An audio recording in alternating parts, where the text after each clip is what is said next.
Hey everyone, Incredible Hulk 347.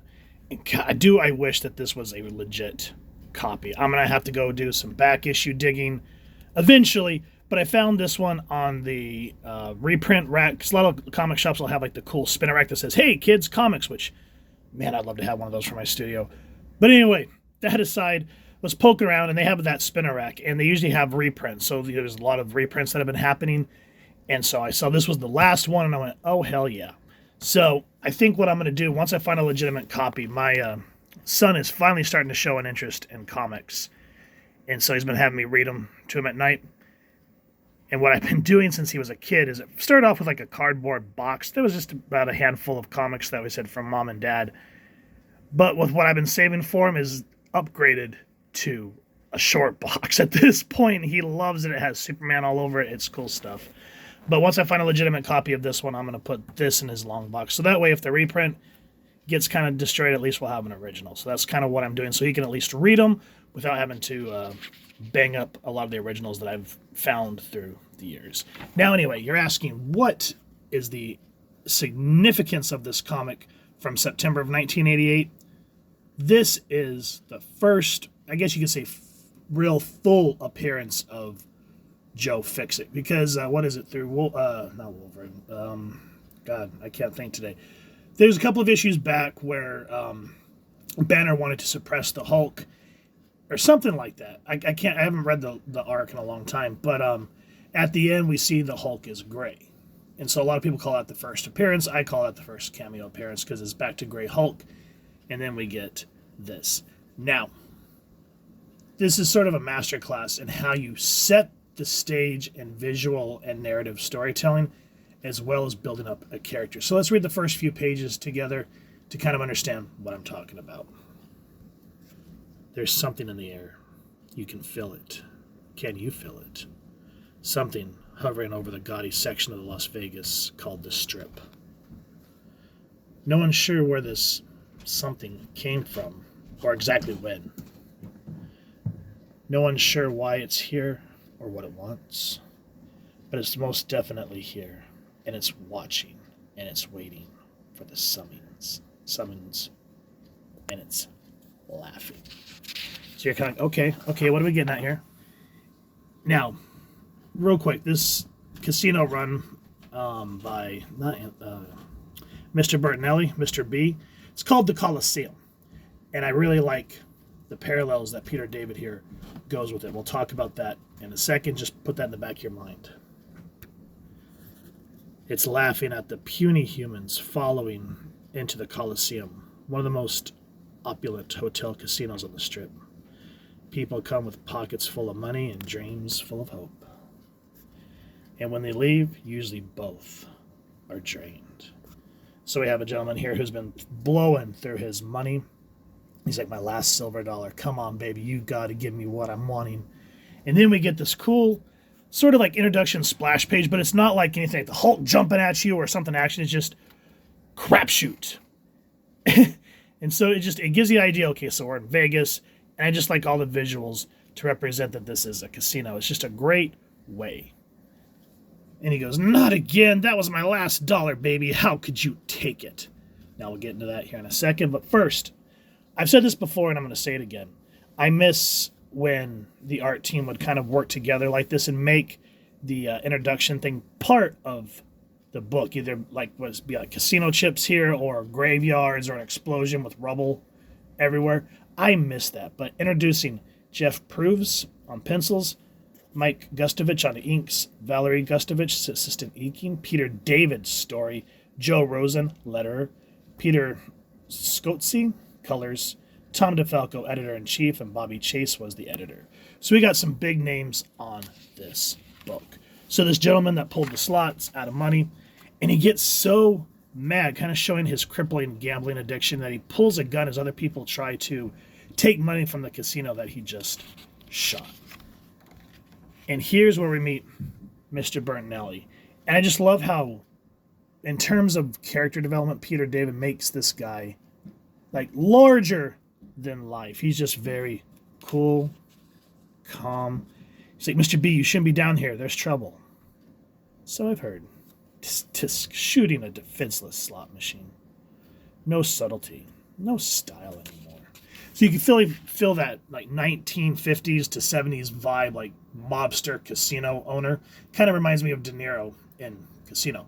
Anyway, he just talks him down. He goes, "Hear that? The cops are coming. You better give up now." "Please, gentlemen, no weapons." "Well, we seem to have a situation here. I'm Mr. Bernaghetti, the owner, and you're one of our regulars, aren't you? Not having a good day, Benny, you miserable..." "Ah, all right, Benny. I'm giving you a choice. Go with the police right now, and I'll even forget about the damages. Otherwise, I'll be forced to summon Mr. Fixit." And then we kind of get that close up to like this little beeper on his finger, and he goes, "You wouldn't want me to summon Mr. Fixit, would you?" And we actually see that this guy gives pause. And then just that whole look, eyes negated from the shot. Police kind of get this worrisome look. He goes, "No, sir." And so we see the cops here. He goes, "Who's Mr. Fixit? You're the rookie, right?" "Well, rookie, if you're lucky, you'll never find out." We don't get no view of who this Mr. Fixit is at this point. What we're really building up around is Mr. Bernaghetti and how he's trying, he kind of essentially runs Vegas with an iron grasp. But there's another guy, Anthony Gold, who wants to set up shop. He's like, "Mr. Harry, my name's Harry. Mr. Bernaghetti, I represent Mr. Anthony Gold." "Won't shake my hand? Okay, I respect that. As you may know, Mr. Gold operates out of Detroit, but he's expanding here into Vegas and would like to work with you on several major deals. I've always preferred Las Vegas, sir. And in Las Vegas, we're in something of a closed shop. We know the cops, they know us, and we all work together to try and keep the lid on here." He basically kicks him to the curb because he says, "Nobody has any class anymore. You want this Anthony guy wants to bring in drugs, and the cops are sniffing down him in Detroit. He wants to bring that here? No."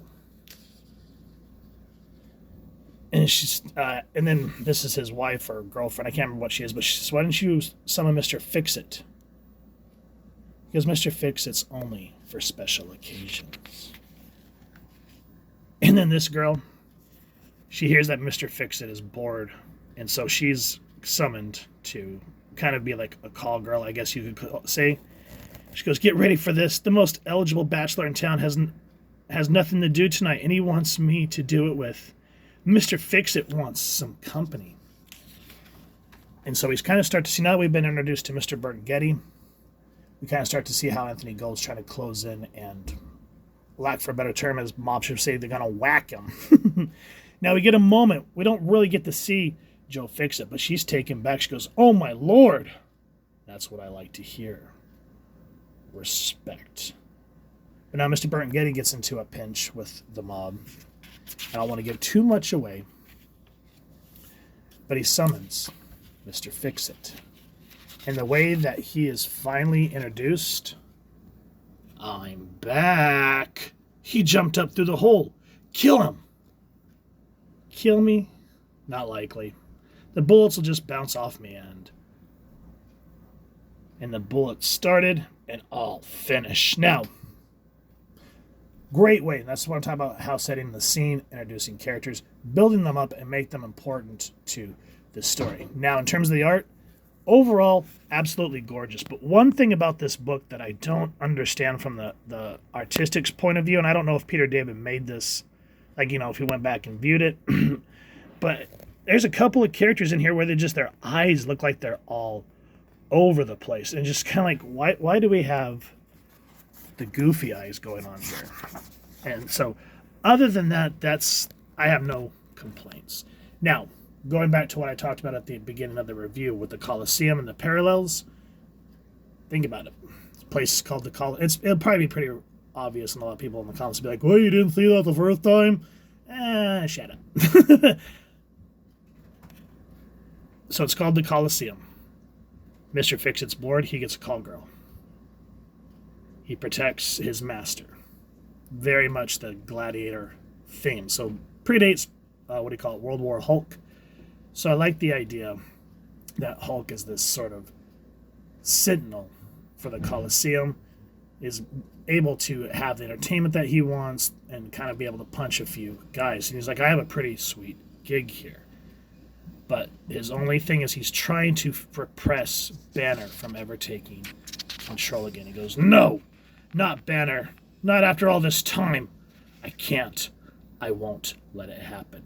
I'll fight him. I won't let him out. But it's different now. I can feel it. Banner's mind and weak body inside me waiting. I can feel it. Now at the end, Anthony Gold is not going to give up so easily here in Vegas. And so he tries to bring in his own gladiator on his dime. Head over to your local comic shop if you've enjoyed what you've seen of this comic book or wherever it is you'd like to get your action figures and comics. And if you've enjoyed this review, I really would appreciate if you take a moment to like, share, and subscribe. Helps the channel more than you could possibly know. And if you don't mind hitting that fancy little Hulk smash bell next to subscribe, that way we continue to upload content. You guys get notified. Come to the channel, and we love talking with you all and hearing your thoughts and feedback down in the comments below or the socials, which I'll make sure to leave the links down in the description. So with all that said, I hope y'all continue to have an absolutely amazing day reading, and happy hunting, everyone.